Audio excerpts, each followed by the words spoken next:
নির্দেশনা দিয়েছেন যে একসাথে কাজ করো, জনগণের পক্ষে কাজ করো, গণতন্ত্রের পক্ষে কাজ করো। এটাকে আমি বলতে পারি? এটাকে আমি বলতে পারি? কি বলবো বলেন, চিকিৎসকরা বলবে।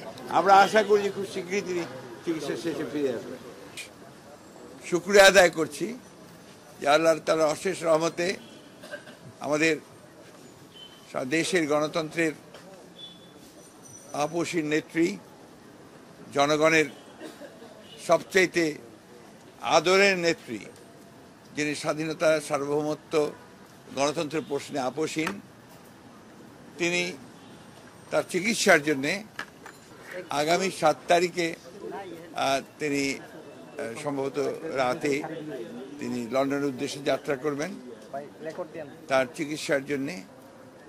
সেই কারণেই আমরা জাতীয় স্থায়ী কমিটির সকল সদস্য আমরা আজকে এসেছিলাম তাকে বিদায় শুভেচ্ছা জানাতে, এবং সেই সঙ্গে আমরা তার সঙ্গে আলাপ করেছি এবং কথা বলেছি।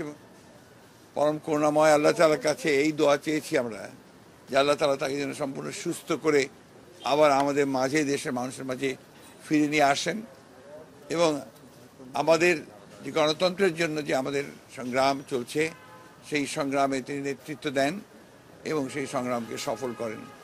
বাংলাদেশের মানুষেরও সেই প্রত্যাশাই আমরা আল্লাহ তাআলার কাছে এই দোয়া করছি যে তার এই যাত্রা যেন সফল হয়, তিনি সুচিকিৎসা করে আবার আমাদের মাঝে ফিরে আসতে পারেন।